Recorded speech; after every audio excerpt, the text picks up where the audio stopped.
Hi, hello, I'm Amoria. Thank you for taking the time to watch my video. Today, we'll be tackling art styles that have influenced me at some point in my lifetime.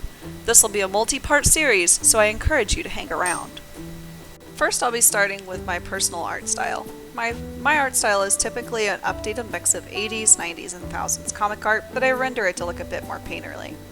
So I always start with a rough sketch that I call the dirty sketch. It's typically the messiest and hardest to read of all of them, and unfortunately I forgot to record that section.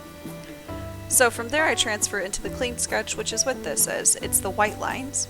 It's typically a bit cleaner, but also looks very similar to my inking process, but without the details. In inking I usually put my details in then, since I'm quite a bit better at inking.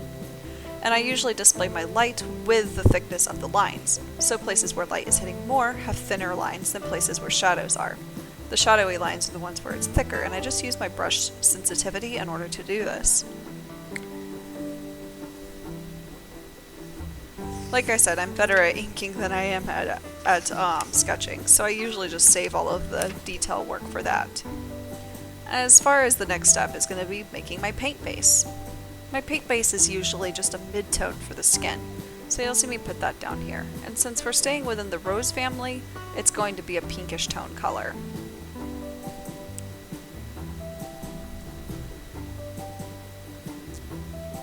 Now I do this just so that I can clip all of the other color layers onto the skin base layer.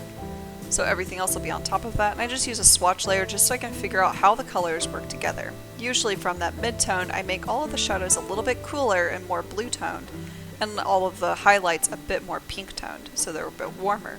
I usually go with whatever the lighting is, that's what the highlight's going to be, and whatever is the opposite is what the low light's going to be, or the shadow. So as far as that goes, I usually use the posterize method, or that's what I call it. Usually it just means tracing out my various values and areas that I would want shadow to be in without blending it first. It really allows me to see where all of the values are going to lay. And it just looks like an old posterized filter on a camera. And then from there I add all my textures with my blender.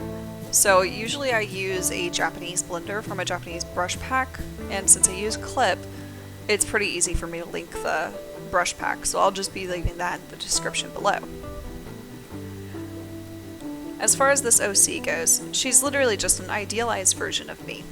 She's my self-insert, you could say. Her hair is just a little bit more lively than my own, and her outfit is just my favorite colors and favorite type of style to wear. And she also wears the big pink bow, just like I have on my streaming headset. I thought that was a really nice touch to add. For hair tutorials, I can do a hair tutorial in the future if anybody is interested in how I do hair, but usually it's just make a mid-tone and then add my darks and my lights in order to make it look almost 3D, and then add shines just to the top ridges of the hair. It's a pretty easy technique, but it works really well, especially with the celled style of hair that I do, where I actually just draw out tendrils and I don't do individual hairs. From here, I'm going to work on the outfit, so I'm going to make all the pinks and everything. And it's going to look just the way it should, really.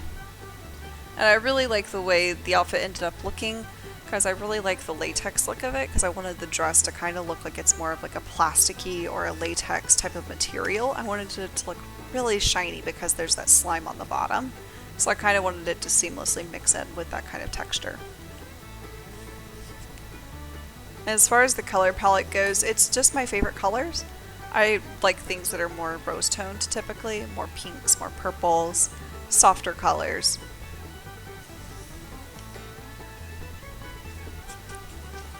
And I'll be doing all of my future art styles within the same color palette and the same family, just so that there's some continuity to the entire piece, because I'll be using this piece for various banners in the future, as well as using it as an example of what to go with whenever I do other OCs in the future, and they'll all have their own color schemes and their own color palettes.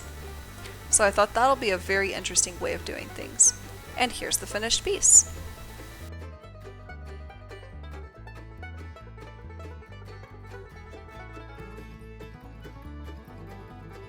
Next I worked on my Sailor Moon inspired piece. I went ahead and based it on the manga imagery rather than doing the 90s anime or Crystal, just because I'd seen so many people do the 90s anime inspiration as versus the manga inspiration, and I felt like the manga artwork was just so much better in a lot of ways. It's a little bit more nostalgic for me, especially since I'm not a huge fan of the 90s anime, but I do like Crystal and I did enjoy the manga.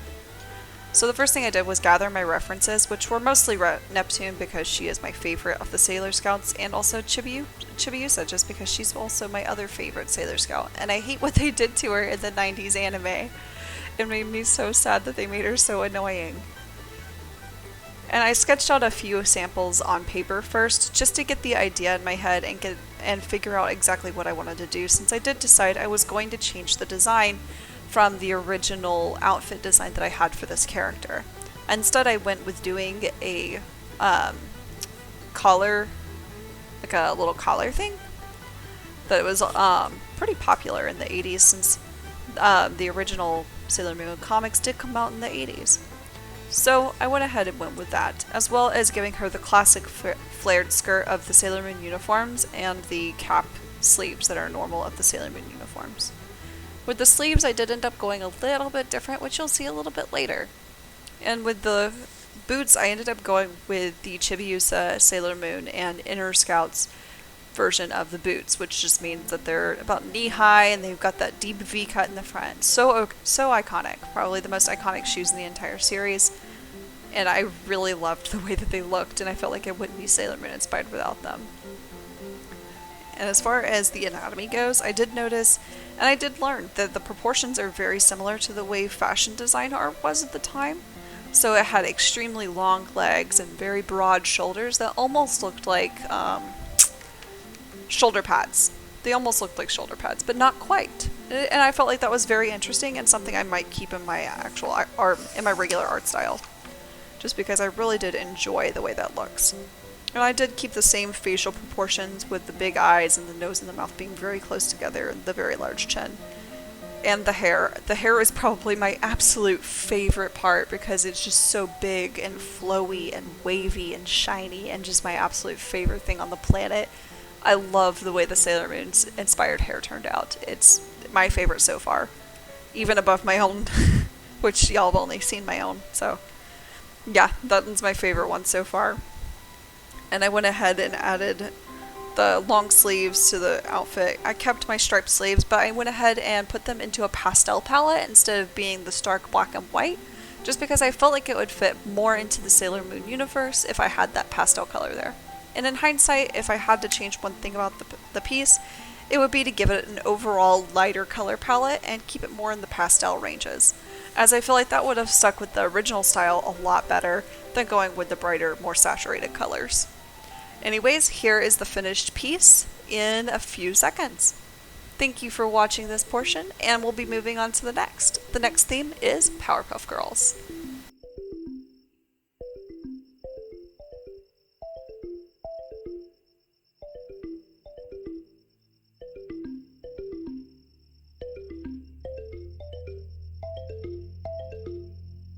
The next theme I chose was Powerpuff Girls.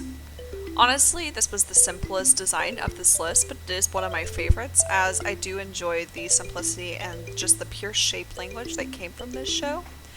The show affected me a lot as a child. I watched it almost every single day at my grandmother's house after school with snacks and everything, and so it's one of my favorite shows just because it's so nostalgic. And Miss Bellum was one of my favorite characters, so I did base my OC on Miss Bellum and used her as a reference for this design, for this character. And I actually used a lot of the animation in the pictures of her from when she did fight crime with the girls, so it's so cute. As far as the outfit changes go, I did kind of make the skirt more form-fitting so that it did fit in better with the Powerpuff Girls aesthetic, and I did add some thigh-high socks, which I did notice when Miss Bellum was wearing the Powerpuff Girls uniform, she was wearing thigh-high socks, so I went ahead and added those with it. That way she'd be able to keep her boots and everything. And as far as the sash around the waist goes, I just made it a stripe instead of a sash, and I used it to highlight the waist the way Miss Bellum's belt does on her body. And I kept Miss Bellum's hair and the rest of her design as well. And I really hope that you like it. The final design for this piece was Stardew Valley, and it's honestly, it's so cute. I love pixel art, as you can see from the title card. Pixel art is, I absolutely love doing it, so this was a lot of fun. For the first portion, I made the sprite, which I used in, I think it was a 16 by 32 canvas, which finding the canvas sizes was the most difficult part for me, so I am going to repeat that just in case anybody's watching just for the pixel art. It's a 16 by 32 canvas for the sprite. I'm just going to make it a lot easier for you. The sprite was the sprite went by pretty quickly just because it is a simpler design, and I kept the design the exact same as the original concept, which that little pixel sprite that I had on the main page on the intro, that actually is the original design for this OC. She didn't originally have like the more rendered out style that you saw whenever I drew her in my style. She was originally just a little pixel sprite. But pixel art is so different from regular art just because it's more math oriented, and you do have to know your canvas sizes, otherwise it just doesn't turn out correctly. So with these two, I definitely had to pay more attention to the canvas sizes and the math, and I had to start over several times. So with the sprite, it was a 16 by 32 pixel canvas, and then with the headshot, it was a 100 by 100 canvas, because I felt like it wouldn't be right to do Stardew Valley unless I did both the sprite and the headshot, which I feel that way about a lot of pixel-oriented games, that if you're going to do fan art of them, you need to have both the headshot and the sprite, otherwise just, it's weird to me.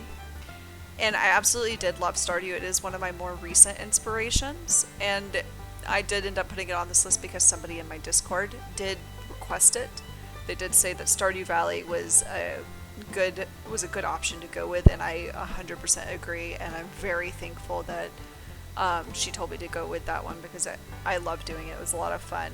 It was very difficult, but it was also very relaxing all at the same time. But with Stardew Valley, my two favorite characters are actually Haley and Sebastian, so I did go with Haley as a reference for this one, just because her hair type and her facial type are so close to the character that I was able to use a lot from her design, then pull it over to this one. With the bow, there's not very many characters with bows, so I kind of just did that on my own. I kind of winged it, which there's nothing wrong with that. And I did sketch these out first, which if you ever try to sketch out a pixel-oriented drawing in a sketchbook, physical, with pencil and paper, it looks a bit weird because it's meant to look good as a pixel, not on paper. So it looks very strange on paper, to me at least. I mean, y'all can look at it and tell me what you think, because I have posted on TikTok with the actual sketch. It looks very strange to me. And the headshot actually took the longest out of all of these pieces just because I had such a hard time finding the canvas size, and I did have to start over multiple times because it was very difficult. But I absolutely love how it turned out. I love the hair, and it's so cute to me.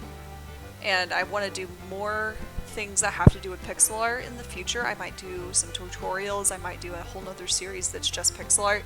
Who knows? I don't really know what I'm going to do with this channel yet. I think it's going to go in the direction of doing challenges, fan art, and various types of tutorials, just based on requests for the most part. And I know for sure that I'm going to be sticking with color themes, so I know that each month I'm going to have a different color theme. Like this month is pink because it's my favorite color, and I'm introducing myself to y'all. So I figured what better time to use my favorite color than with an introduction. So hi, I'm Memoria. Please come back. Thank you for watching this video. Please don't forget to like and subscribe, and leave a comment telling me what you thought. Also, leave any suggestions that you might have. Thank you.